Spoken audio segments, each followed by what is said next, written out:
Bonjour à tout le monde.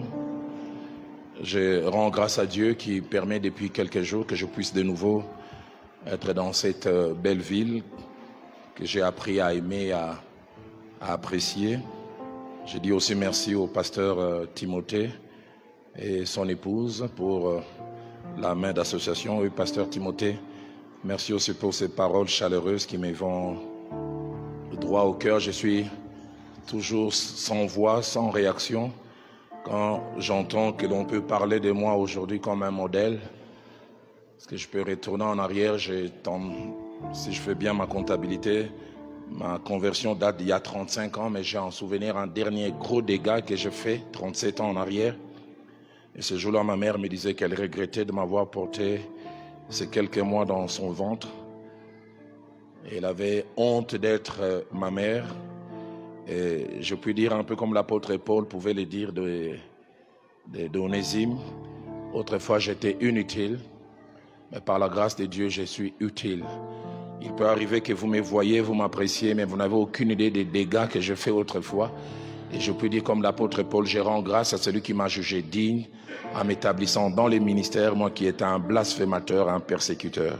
Que Dieu soit béni. J'aimerais nous proposer deux textes de la parole de Dieu en ce jour. Les deux textes tirés du Nouveau Testament. Évangile de Luc au chapitre 10e. Luc au chapitre 10. Et nous lirons du verset 30 au verset 35. Luc chapitre 10, du verset 30 au verset 35. Un texte célèbre que nous connaissons, sur lesquels des enseignements, des prédications ont été faites, mais l'Esprit de Dieu a imprimé cela dans mon cœur en ces jours. Jésus reprit la parole et dit: un homme descendait de Jérusalem à Jéricho. Il tomba au milieu des brigands qui les dépouillèrent, les chargèrent des coups et s'en allèrent, les laissant à demi-morts. Un sacrificateur qui par hasard descendait par le même chemin, ayant vu cet homme, passa outre. Un lévite qui arriva aussi dans ces lieux, l'ayant vu, passa outre. Mais un samaritain qui voyageait, étant venu là, fut ému de compassion lorsqu'il les vit. Il s'approcha et bonda ses plaies en y versant de l'huile et du vin. Puis il les mit sur sa propre monture, les conduisit à une hôtellerie et prit soin de lui.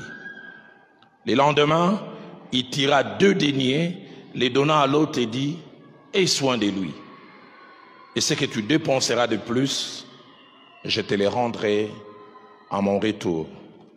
Le second texte, c'est Matthieu chapitre 22, et nous lirons du verset 34 au verset 40. Matthieu 22, 34 à 40. Les pharisiens ayant appris qu'il avait réduit au silence les sadducéens se rassemblèrent. Et l'un d'eux, docteur de la loi, lui fit cette question pour l'éprouver. Maître, quel est le plus grand commandement de la loi? Jésus lui répondit: tu aimeras le Seigneur ton Dieu de tout ton cœur, de toute ton âme et de toute ta pensée. C'est le premier et le plus grand commandement. Et voici le second qui lui est semblable. Tu aimeras ton prochain comme toi-même. Et j'aime bien la conclusion. De ces 2 commandements dépendent toute la loi et le prophète. Je voudrais en ce jour dominical et durant quelques minutes parler sur le thème la parabole du bon samaritain et les 3 philosophies de vie. La parabole du bon samaritain et les 3 philosophies de vie. En introduction et en posant les bases de cet enseignement en ce jour, je voudrais faire part de 8 petites vérités. La première, c'est que lorsque nous parlons des philosophies de vie, parce que c'est sur cela que nous allons tourner, une philosophie veut dire 2 choses. Ça veut dire premièrement façon de réfléchir, façon de penser, façon de concevoir les choses, que nous adoptons finalement comme style de vie. Je pense ainsi, je conçois les choses ainsi, je réfléchis ainsi, et ça s'est fait voir dans ma façon d'agir et d'interagir avec les autres. Deuxièmement, lorsque nous parlons des philosophies, nous voulons parler d'ensemble des valeurs auxquelles on croit et valeurs auxquelles on s'attache qui dirigent notre comportement.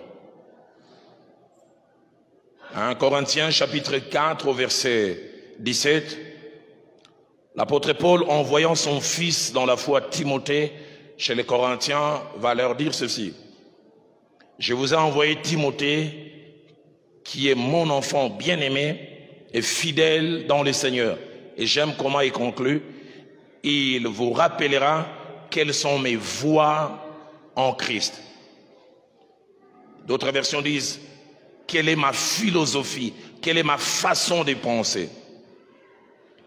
La version Tob dit, il vous rappellera mes principes de vie. La version français courant dit, il vous rappellera des principes qui me dirigent dans la vie.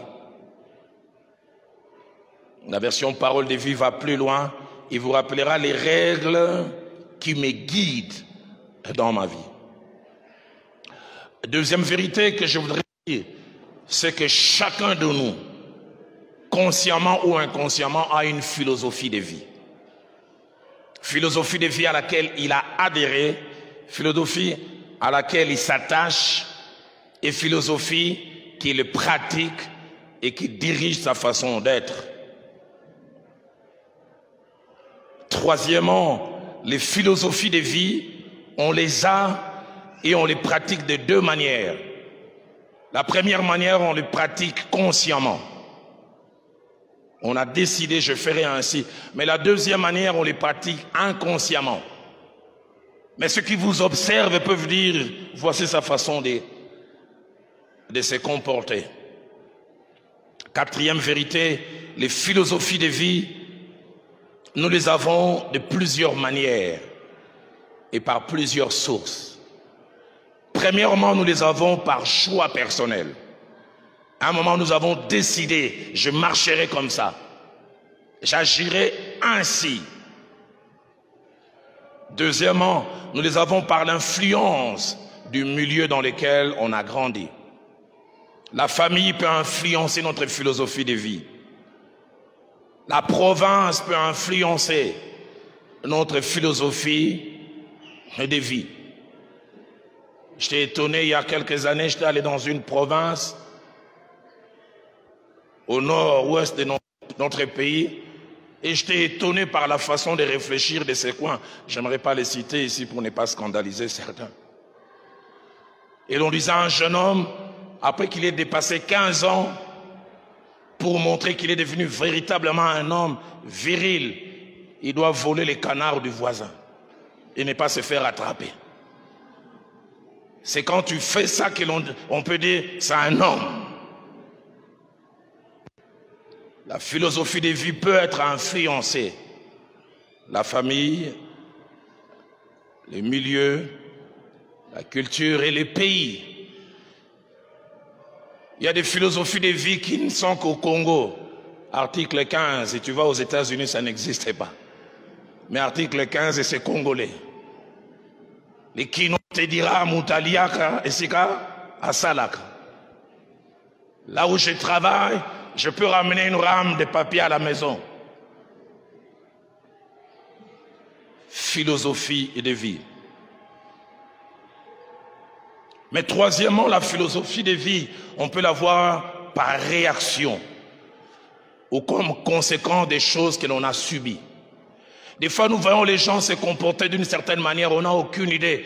Et ils n'agissent pas, bien au contraire, ils réagissent. Il s'appelait Adolf Hitler, un homme qui a fait beaucoup de mal à l'humanité. Et si Dieu ne l'avait pas arrêté, il aurait fait pire. Et quand on étudie son histoire, il est né d'un père d'origine autrichienne, mais de souche juive, qui s'était séparé d'avec sa mère avant qu'il ait 5 ans, qu'il les avait rejetés. Et dans sa douleur de voir comment sa mère a souffert, et lui-même et ses frères, à cause d'un père irresponsable d'origine juif, il a dit les Juifs, ils verront. Et toute sa vie après, c'était punir les Juifs. Il a établi une théorie. Je me dis, si les gens là n'étaient pas envoûtés, je pense, ils n'auraient même pas obéi. Il a parlé de la race aryenne. Et il a défini cette race et lui-même n'avait aucun trait de cette race. Philosophie de vie. Cinquième vérité. Notre philosophie de vie influence et influencera nos relations avec les autres et avec notre environnement. Ta philosophie de vie, ma philosophie de vie va influencer la qualité de ta vie de couple. Va influencer la qualité de ta vie en famille. Va influencer tes amitiés. Va influencer tes relations au travail. Ta philosophie de vie va influencer tes relations en société. Sixième vérité, parmi les trois philosophies que nous allons voir tout à l'heure et étudier,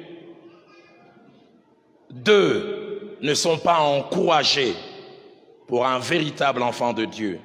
Mais il y en a une qui est non seulement encouragée, et Christ dans son enseignement veut et souhaite que nous tous, nous soyons pratiquants de cette philosophie.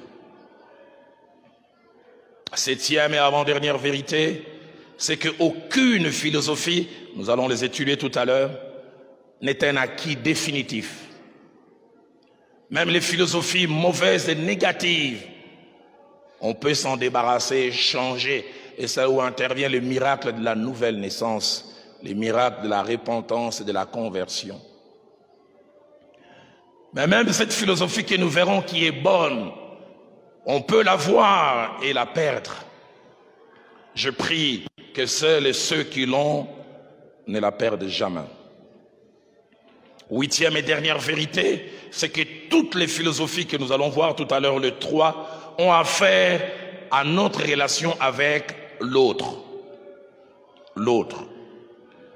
Celui que je rencontre, celui que je côtoie. L'autre, c'est celui qui existe, mais qui n'est pas moi. Dans la Bible, le terme prochain est utilisé pour parler de l'autre. Celui qui se trouve en face de moi, celui que je côtoie. Et ce terme prochain, on le retrouve dans la Bible 101 fois. Et ce matin, cet enseignement va tourner autour de ces deux points. Comment je vis avec l'autre, c'est-à-dire mon prochain. Et deuxièmement, que représente l'autre pour moi? Que représente l'autre? Dans Matthieu chapitre 22, versets 34 à 40 que nous avons lu, Jésus-Christ résumant la loi et les prophètes en discutant avec le docteur de la loi qui lui posait la question, quel est le plus grand commandement? Il a dit le plus grand commandement, 1, tu aimeras le Seigneur ton Dieu de tout ton cœur, de toute ton âme, de toute ta pensée. Il dit c'est le premier. Et puis il ajoute, il y a un second qui lui est semblable. Tu aimeras ton prochain comme toi-même. Au fait, il ne fait que résumer les 10 commandements décalogue qui a été donné sur la croix. Et plutôt, qui a été donné au mont Sinaï, j'allais dire. Quand Dieu donne les lois, les 4 premiers commandements sont attachés à notre Dieu. Tu n'auras point d'autre Dieu devant ma face, tu ne te feras point d'image taillée. Et puis après, comme une transition, on place les parents. Honore ton père et ta mère. Et puis tout ce qui vient après, ça a trait à l'autre. Tu ne tueras point, c'est-à-dire tu respecteras la vie de l'autre. Tu ne convoiteras point ce qui a autrui, tu laisseras que ça soit à lui. Tu ne diras point de faux témoignages, tu garderas la réputation de l'autre. Et là, déjà, je m'aimerais m'arrêter. Que représente l'autre pour vous? Nous prêchons, Roland, tu prêches, nous chantons, nous sommes intercesseurs. Mais que représente l'autre pour nous? Et parmi ces trois philosophies que ce texte, cette merveilleuse parabole nous présente, la toute première philosophie, c'est celle que j'appelle la philosophie des brigands. La philosophie des brigands. Jésus-Christ parlant de ce que cet homme a connu, il dit un homme descendait de Jérusalem à Jéricho. Il tomba au milieu des brigands. Qu'est-ce qu'il dit dans votre Bible? Qui les caressèrent, n'est-ce pas? Qui lui donnèrent des bisous, n'est-ce pas? Qui les dépouillèrent, les chargeurs de coups et s'en allèrent, les laissant à demi morts. Notre monde est rempli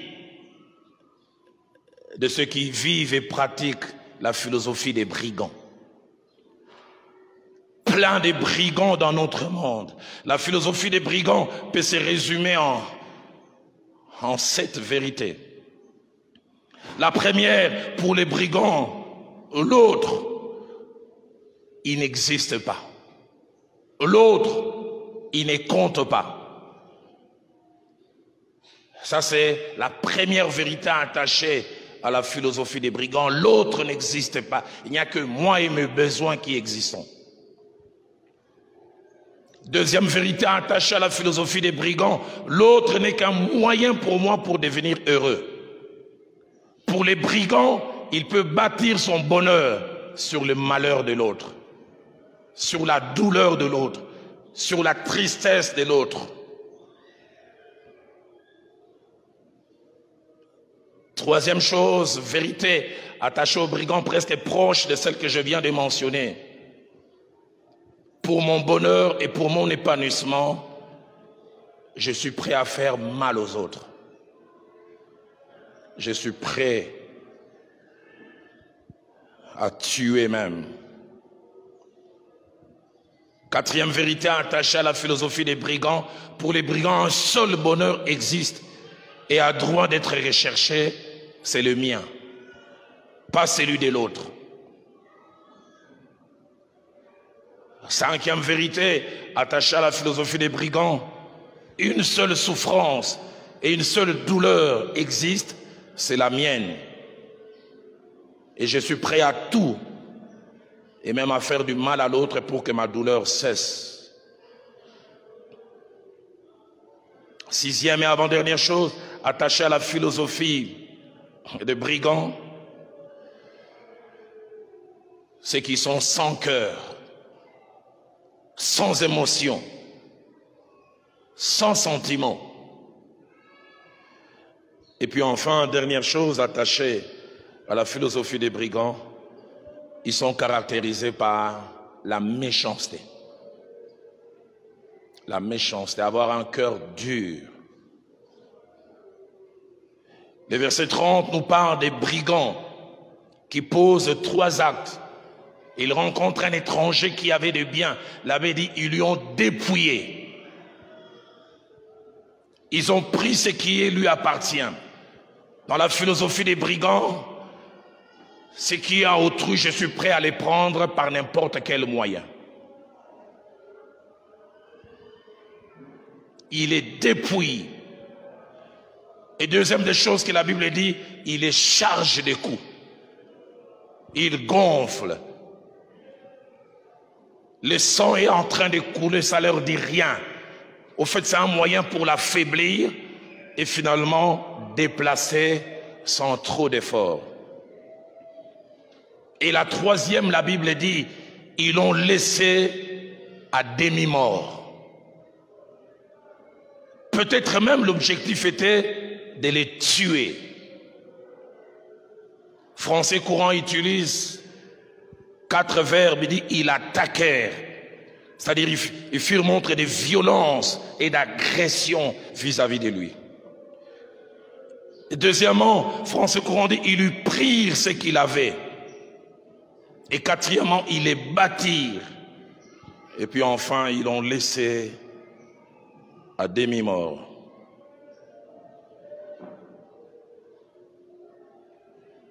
Si Louis II utilise le terme brigand, c'est-à-dire personne qui vole et qui prend ce qu'il y a autrui en utilisant des armes ou la violence, la version Parole de vie ainsi que Tob utilise le terme bandit. Personne qui ne reconnaît pas des limites, qui ne respecte pas la loi et qui se livre au mal. La version Darby utilise même le terme voleur, c'est-à-dire personne qui dépossède les autres de ce qui leur appartient par tous les moyens. Notre monde à nous aujourd'hui est rempli de brigands. Et malheureusement, les brigands, il y en a même aussi à l'église, qui font mal aux autres pour avoir. Les brigands, ils peuvent être des individus, ils peuvent être aussi des groupes d'individus. Dans Éphésiens, chapitre 5, au verset 3, l'apôtre Paul parle des choses qui ne doivent pas être nommées parmi les enfants de Dieu. Et parmi ces choses, il parle de la méchanceté. Une autre version dit des choses qui ne conviennent pas. Autre chose en rapport avec les brigands, il y a deux sortes de brigands. Il y a premièrement ceux qui les sont tout le temps. C'est comme ça qu'ils se comportent. Mais deuxièmement, il y a des brigands circonstanciels. Ce n'est pas son style de vie. Mais de temps en temps, pour certaines raisons, il peut l'être.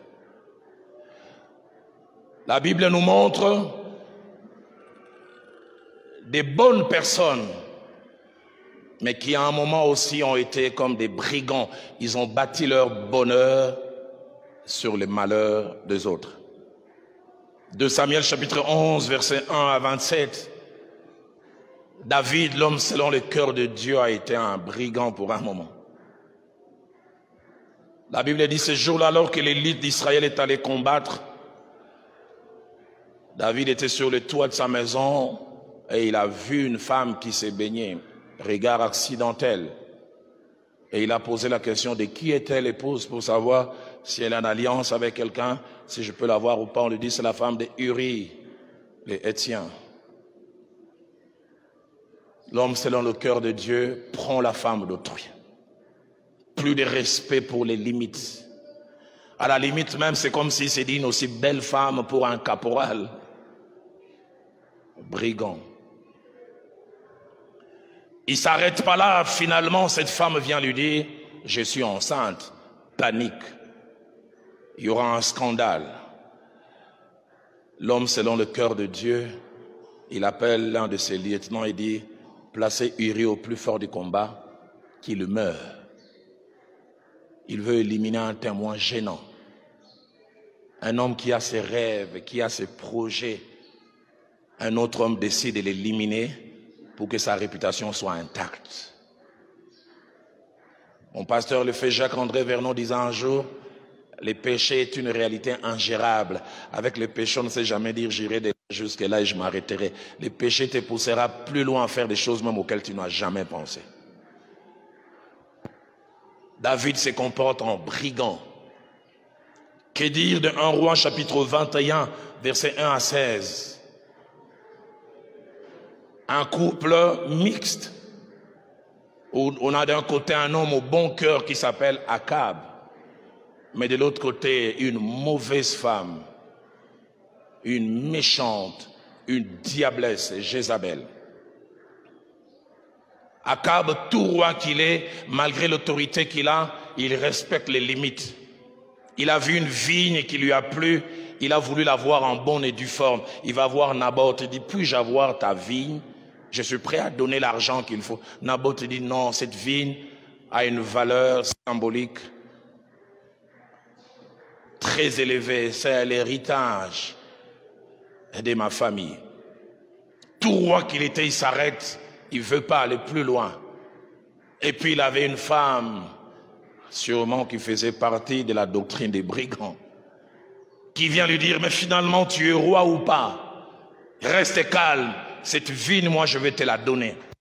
Et la Bible dit, elle alla, elle prit des faux témoins qui ont fait de fausses accusations et finalement on a tué Naboth. Le seul tort de Naboth, c'est d'avoir une vigne que quelqu'un a enviée et Naboth est tué et il vient remettre les certificats parcellaires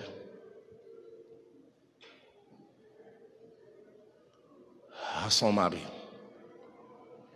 Il est chargeur de coups, il est dépouilleur et les laissèrent à demi-mort. Que des brigands, que des gens qui sont prêts à faire mal. J'ai jamais oublié ces jours-là, je suivais à la télévision à Kinshasa, c'est il y a 6 ans.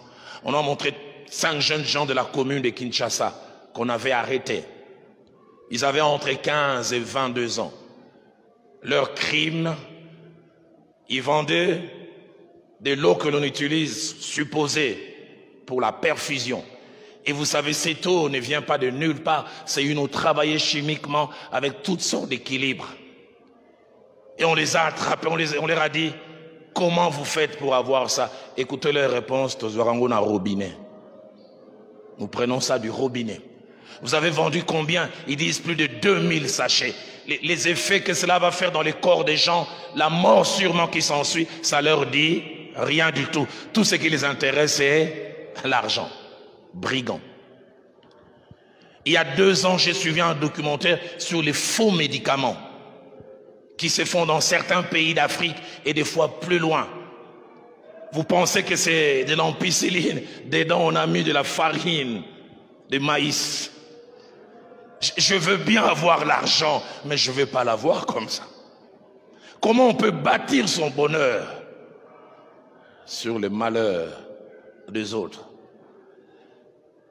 Tu es ambitieux, tu vas avoir ces postes au travail. L'ambition est légitime, mais tu n'as pas besoin d'aller accuser faussement celui qui est là devant. Tu les fais passer pour celui qui n'est pas. Je dis l'ambition, je la comprends, mais quel moyen tu utilises? Seigneur, aide-moi à ne jamais bâtir mon bonheur sur les malheurs des autres. Pasteur Timothée, j'ai jamais oublié ces jours-là. En 2003, le pasteur Vernon m'appelle et dit, Dalo, tu es à la maison? Oui. Il dit, toi qui es naïf dans tes relations avec les autres, dans 5 minutes, je vais t'envoyer un mail, mais parle en langue beaucoup avant que tu lises ce mail parce que ça risque de toucher tes émotions. J'ai jamais oublié, quand j'ai ouvert 5 minutes après, je lisais. En général, c'est ma jambe droite qui me révèle mon degré de colère. Quand on était petit à Kinshasa, on appelait ça bilaï. J'ai lisé ma jambe bouger. Et c'est un frère qui faisait partie de mon précaré qui a écrit au pasteur Vernon, Pasteur Vernon, pourquoi tu aimes Dalo? Qu'a-t-il de plus que moi? Dans tel domaine, je suis mieux que lui. Dalo, qu'est-ce qu'il est? J'ai regardé, j'ai jamais oublié. Le lendemain, j'arrive à l'église, je vois les frères venir, je tourne. Je vais ailleurs. Il m'appelle Dalo. Dans mon cœur, je dis Nakobeta yo.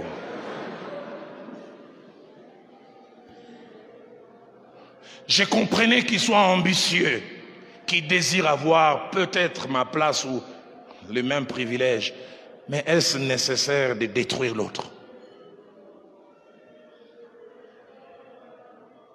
Combien de brigands même à l'église au nom de la spiritualité? Tu désires la place de l'autre. Et vous savez, dans nos églises, surtout africaines, qu'on dise tu es voleur, ça passe encore, que tu es colérique, mais que l'on dise sorcier, 12 malins. Toi qui fais passer tous tes rêves comme étant la révélation de Dieu. Pasteur, j'ai hésité. Naloti 3 fois. Grâce à ça, il y a mis ça la pioche. Si tu veux sa place, désire-la, mais ne les détruis pas. Que des brigands dans le monde et même dans l'église, il y a tellement de brigands qu'on est prêt à s'empoisonner. Je peux comprendre que je souffre et que quelqu'un, quelque chose, mais que je vienne et dire, je mets ça avec comme objectif, il meurt.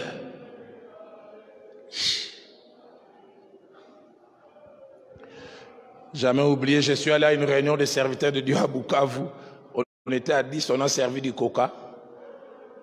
Ce n'est que 15 minutes après que je m'étais rendu compte que j'étais le seul à boire. Tout le monde avait son coca comme une décoration. Mon voisin vient me dire à l'oreille, quinoa ou koufa. Ou ta koufa, ouais. Je dis, même dans la réunion des serviteurs de Dieu, personne ne fait confiance. Pourquoi? Parce qu'il y a des brigands même parmi les enfants de Dieu. Aide-moi à dire à ton voisin en respectant la distanciation, moi je ne suis pas brigand, mais toi je ne suis pas sûr.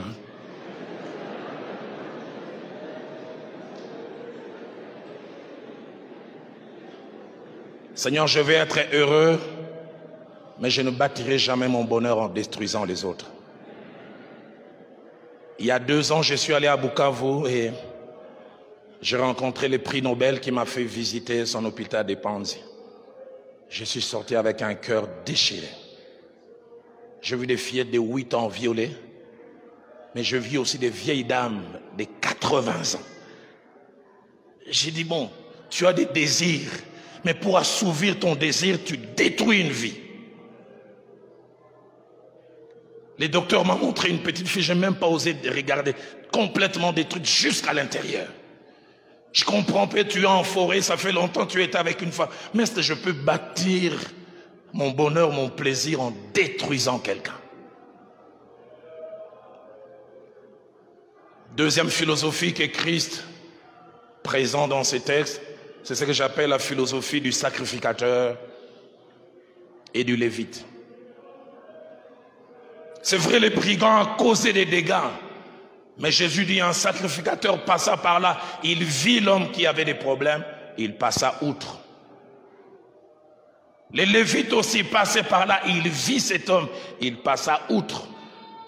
Notez ces quelques vérités attachées à la philosophie du sacrificateur et du lévite.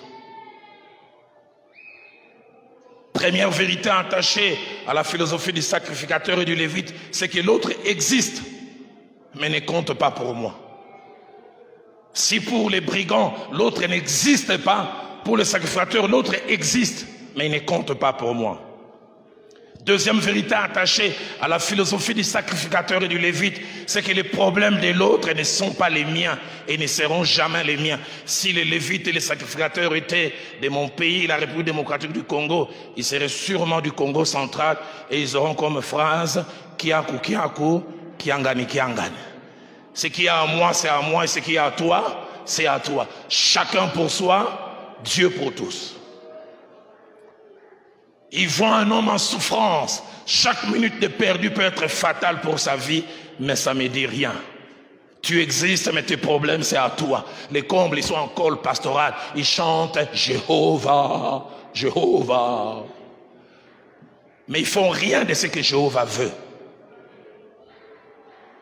Troisième vérité, attachée au sacrificateur et au lévite, je ne suis pas prêt à me dépenser ou à perdre pour l'autre. Si je suis prêt à perdre seulement pour moi. Quatrième vérité, attachée à la doctrine du sacrificateur et du lévite, c'est l'égoïsme. Tout est centré sur eux.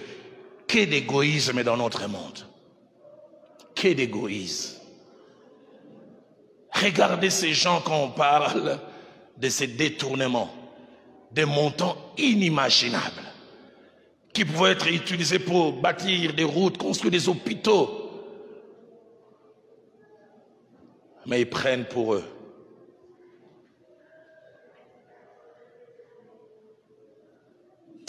Cinquième vérité attachée à la doctrine du lévite et du sacrificateur, c'est un style de vie que l'on mène par choix.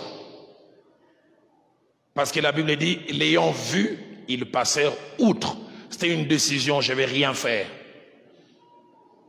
Cet homme est en train de crier, aïe, aïe. Comme je dis, chaque minute est perdue, c'est une vie qui peut être perdue. Mais la douleur de cet homme, ça leur dit rien du tout. La version française courant dit même, l'ayant vu, ils s'éloignèrent. Sixième vérité attachée à la doctrine du lévite et du sacrificateur, il est caractérisé par l'indifférence. L'indifférence à la souffrance de l'autre, à la douleur et aux problèmes de l'autre. Hier, quand nous parlions au couple des épreuves, nous insistions comment il était important pour un couple d'apprendre à partager la douleur. Et je leur ai donné l'exemple, que dis-je, un exemple scandaleux que j'ai vécu. Un homme marié qui avait sa femme, elles sont nées à deux en famille, elle l'aînée puis sa petite sœur. Elles avaient une relation fusionnelle. Elles s'aimaient tellement.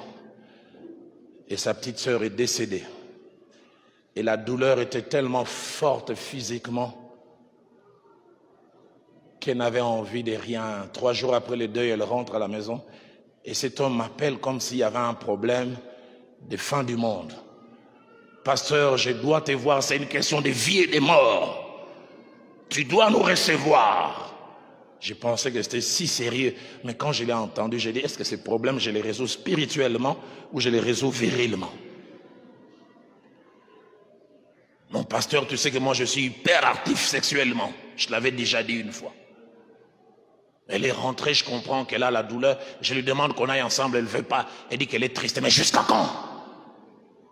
J'ai dit, frère, la tristesse de ta femme, ça ne te dit rien. Tout ce qui compte, c'est ton plaisir. Est-ce que les émotions de l'autre, ça existe? Je parle des couples, et là j'insiste encore les hommes. Juste quelques temps avant que je vienne, une femme avait une carie terrible.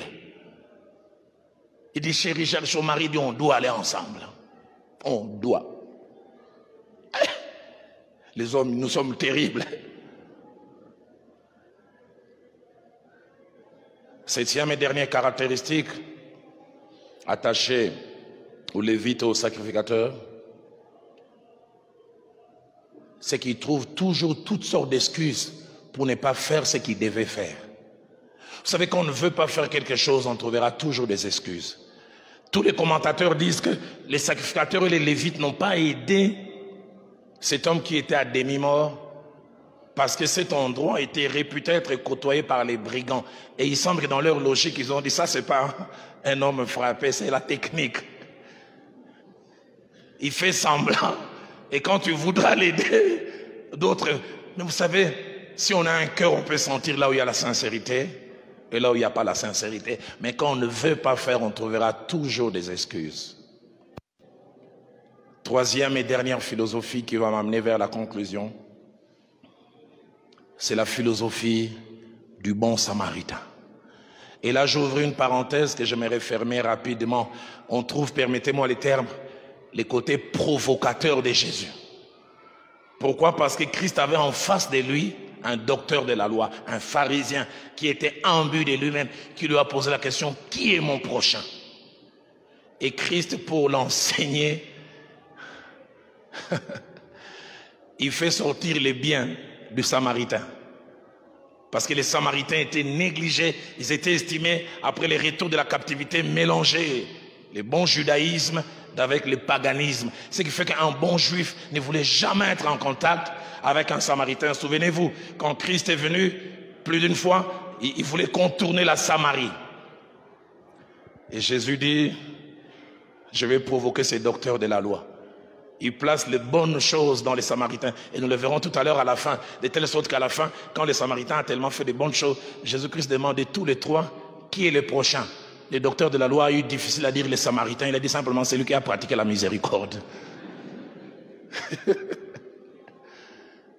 Mais Christ, dans son côté provocateur, permettez-moi ça, il fait sortir l'indifférence du lévite et du sacrificateur.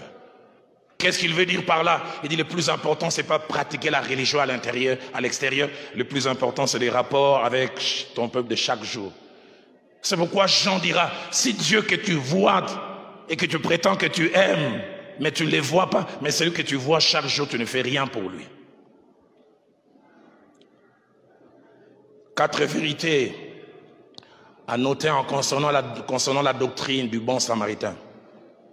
Premièrement, pour le bon samaritain, l'autre non seulement existe, mais l'autre est une partie de moi-même. L'autre existe, il compte, et il est une partie de moi-même. Deuxième vérité attachée à la doctrine du bon samaritain, c'est que le vrai bonheur est toujours partagé. J'ai jamais oublié cette phrase que le feu Jacques-André Vernon a dit un jour après chant. Il a dit, on ne peut être véritablement heureux en l'étant tout seul. Tu es tout seul heureux, tout le monde est triste. Ton bonheur n'aura pas de la saveur. Troisième chose attachée à la doctrine du bon samaritain, je suis prêt à perdre et à dépenser pour que l'autre gagne. Je suis prêt à perdre et à dépenser pour que l'autre gagne. Et quatrièmement, pour les bons samaritains, le bonheur de l'autre compte et je ferai tout pour cela. Il y a des choses qui me frappent concernant les bons samaritains. La première, la Bible dit, il faisait un voyage. Les commentateurs disent même un voyage d'affaires. Le but pour lequel il s'est déplacé, c'était les gains, c'était le lucre, c'était le bénéfice. Mais quand il voit la douleur, il oublie son bénéfice. Si nous lisons le texte, peut-être même qu'il a raté son rendez-vous d'affaires. Peut-être même qu'il a perdu, mais il préfère perdre l'argent et sauver une vie. Est-ce que l'autre a encore de la valeur? Mais j'aime ce que ma Bible dit. Quand il vit l'autre, ma Bible à moi dit, il fut émis de compassion. Il a senti ses entrailles bouger. Il n'est pas indifférent. Troisième des choses qu'il a eu à faire, la Bible dit, il banda ses plaies en y versant de l'huile. Il s'est mis à prendre soin d'un étranger qui ne connaissait pas de nom. Chez nous, Dieu va aider Kapend. Au Kitondo va aider au Masumbo. Kambale va aider Kasereka.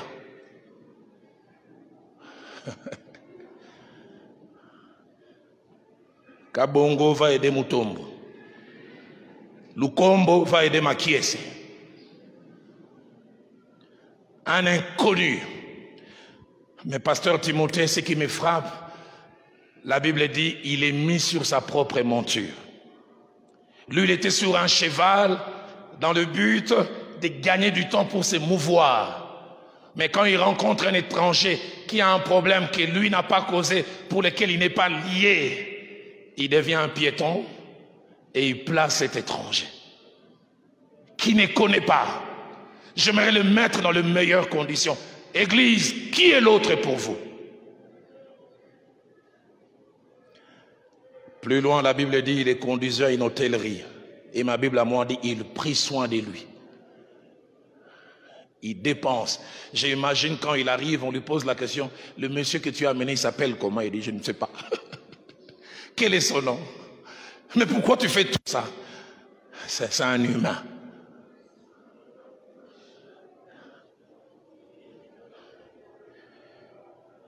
Il perd toute une journée.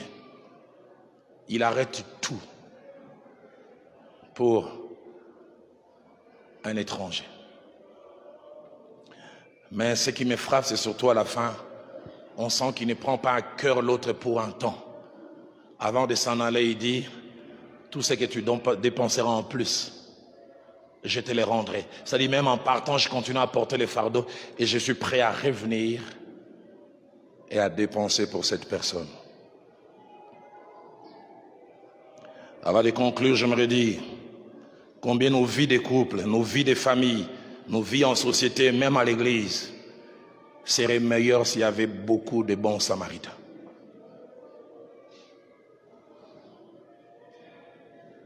Combien même la vie à l'église serait meilleure s'il y avait des bons samaritains. Je suis allé à l'école pour la première fois le 9 septembre 69. Pour vous montrer que je ne suis pas né hier, je suis né avant-hier. À l'Athénée de Kalina. J'ai jamais oublié ce premier jour à l'école. Et mon enseignant, c'était un vieil homme à l'époque. Enfin, je le trouvais vieux, il avait la cinquantaine. Maître Alphonse.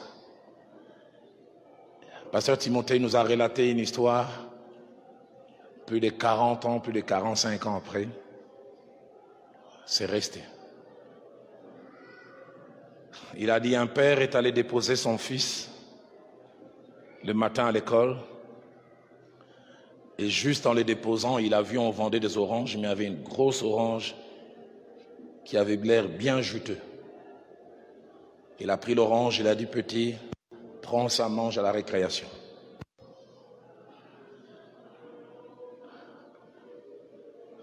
Les petits, au lieu de manger ça à la récré, il n'a pas mangé. Parce qu'ils sont nés à deux avec sa sœur. Il a dit, cette orange, c'est ma sœur qui la mérite. Il garde l'orange jusqu'à 13h quand il est rentré. Il a donné à sa petite sœur, il dit, ça c'est papa qui a acheté, mais je sais combien tu aimes les oranges. Toi, tu les mérites. Ce qu'il ne savait pas, la petite sœur, sa personne préférée à la maison, c'était maman. La petite sœur garde l'orange et dit, maman, ça c'est pour toi. Et comme vous pouvez vous imaginer, maman, sa personne préférée, c'est papa. Et quand papa rentre les soirs, il voit, on lui offre une orange. Il dit, mais cette orange ressemble. Où tu l'as eu? Non, c'est ta fille qui m'a donné. Et toi, où tu l'as eu?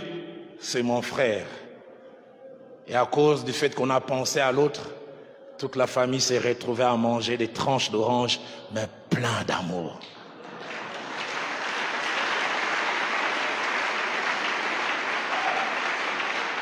Si c'était toi et moi à la place du garçon, on aurait fait les reportages de l'orange à la sœur, petite sœur. Mais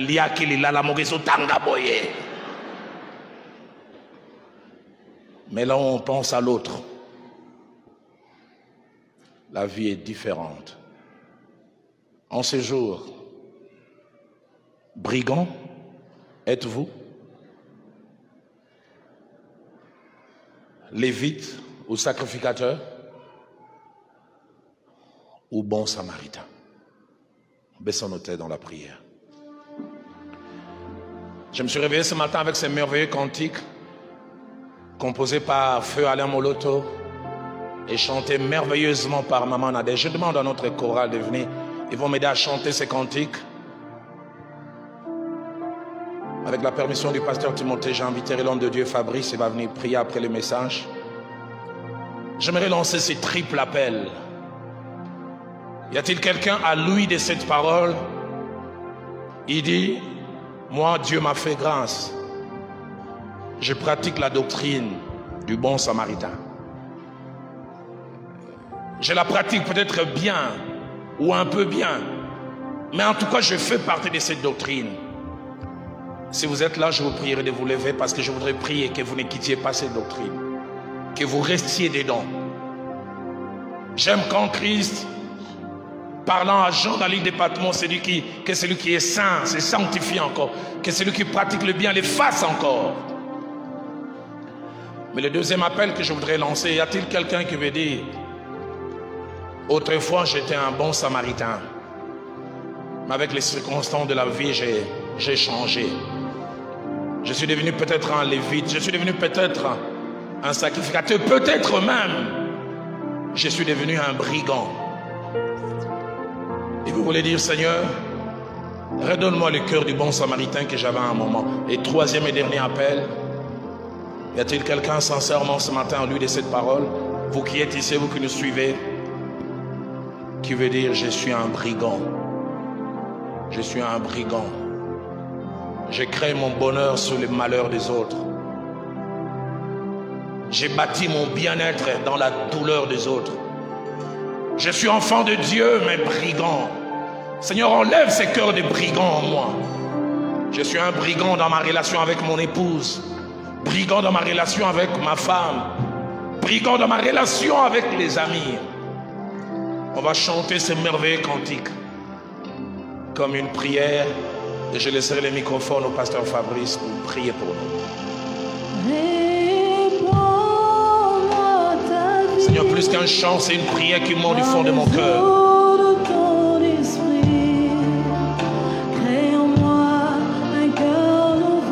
Crée en Roland un cœur nouveau.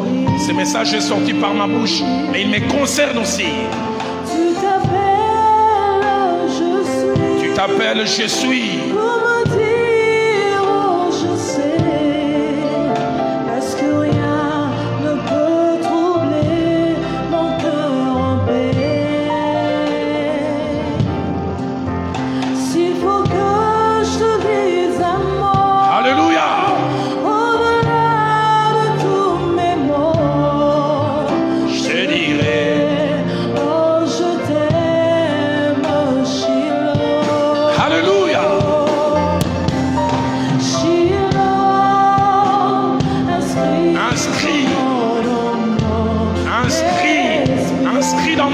Ta vie. Je ne vais pas seulement venir à l'église, je ne vais pas seulement prêcher, je ne vais pas seulement chanter, je veux vivre ta vie.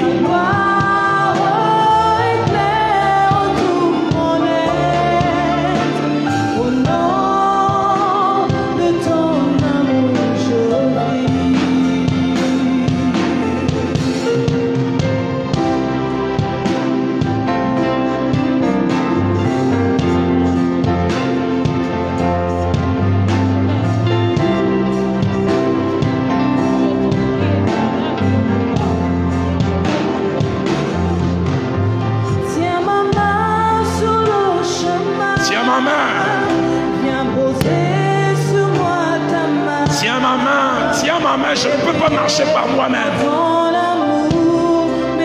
Je ne veux pas être un brigand. Je ne veux plus être un brigand. Je ne veux pas être un lévite, un sacrificateur, prétendant t'appartenir, te servir, mais ne pas faire le bien.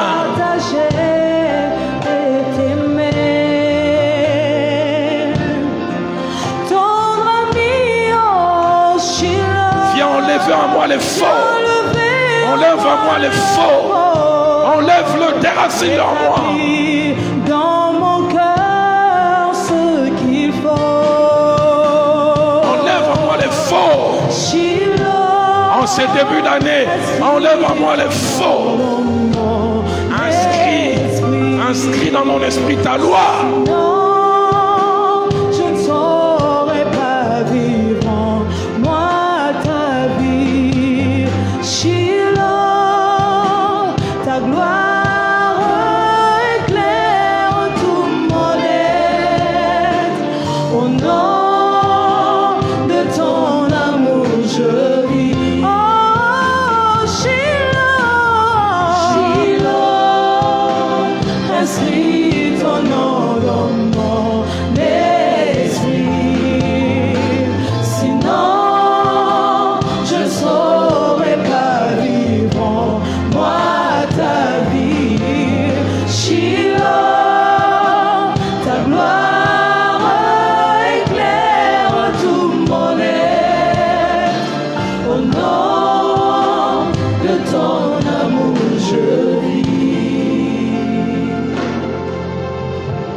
Seigneur, ce matin, je te dis merci pour ce message qui tombe à pic, Seigneur, en ce début d'année. Je te demande, Éternel, d'aider chacun de nous en ce matin. Aide ceux qui se sont décidés, Père éternel, à ne plus être des brigands, des sacrificateurs ou encore des lévites. Aide chacun, Seigneur, Je te bénis de ce que tu nous as déjà dit, que cela peut être perdu, que ces deux philosophies de vie peuvent être perdues, Seigneur. Et si elles le sont ce matin, qu'elles le soient à jamais, Seigneur. Père éternel, qu'un brigand qui ce matin est devenu un samaritain ne redevienne jamais un brigand. Qu'un lévite ou sacrificateur qui ce matin est devenu un samaritain éternel ne redevienne jamais, que nul ne retourne à ceux qu'il a vomi tel un chien, Seigneur. Et quant à ceux qui sont déjà des samaritains éternels, qu'ils le restent et qu'ils ne s'enorgueillissent pas, éternel, qu'ils demeurent à jamais dans l'humilité, que l'autre compte, éternel, je t'en supplie. Je te bénis, éternel, pour cette église, pour la communion fraternelle qui nous caractérise. Mais aide-nous à voir au-delà de l'église, Seigneur. Aide-nous à voir en dehors de l'église. Aide-nous à voir ceux qui ne sont pas de Philadelphie. Aide-nous, Seigneur, à voir l'autre. Je te bénis, éternel Dieu de gloire, pour ce message. Puisse-t-il être imprimé en nous, nous accompagner durant tous les jours de cette année qui reste et durant tous les jours de nos vies, éternel Dieu de gloire. Bénis ton serviteur. Merci de l'équiper encore, éternel, pour être ce canal par lequel tu déverses tes bénédictions sur ton peuple. Et bénis chacun de nous, tendre Père. Dans le nom de Jésus, nous t'avons ainsi prié. Amen.